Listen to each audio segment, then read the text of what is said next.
ಗದಗ ಜಿಲ್ಲೆ ರೋಣ ತಾಲೂಕಿನ ಕೊತ್ಬಾಳ ಹಾಗೂ ಸುತ್ತಮುತ್ತಲಿನ ಗ್ರಾಮಗಳಲ್ಲಿ ದಿನಾಂಕ 11/1/2024 ಗುರುವಾರದಂದು ಎಳ್ಳ ಅಮಾವಾಸ್ಯೆ ಪ್ರಯುಕ್ತ ರೈತರು ಹೊಲಗಳಲ್ಲಿ ಭೂತಾಯಿಯ ಸೀಮಂತ ಮಾಡಿ ಚರಗ ಚೆಲ್ಲಿ ಸಂಭ್ರಮಿಸಿದರು.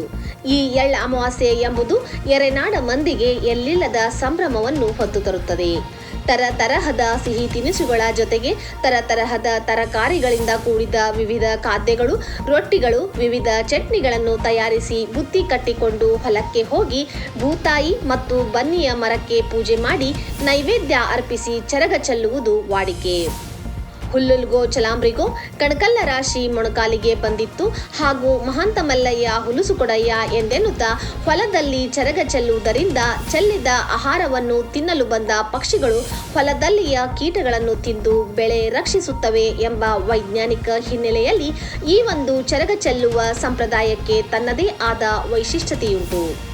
ಇಂಥ ಒಂದು ವೈಶಿಷ್ಟ್ಯಪೂರ್ಣವಾದ ಭೂತಾಯಿಯ ಹಬ್ಬವನ್ನು ಹಿರಿಯರು, ಯುವಕರು, ಮಹಿಳೆಯರು ಮತ್ತು ಮಕ್ಕಳು ಅತ್ಯಂತ ವಿಜೃಂಭಣೆಯಿಂದ ಆಚರಿಸಿ ಸಂಭ್ರಮಿಸಿದರು. ಗೀತಾ ಶ್ರೀಧರ್ ಯಾಳಗಿ, ಸಿದ್ದಿ ಟಿವಿ, ಕೊತ್ಬಾಳ್.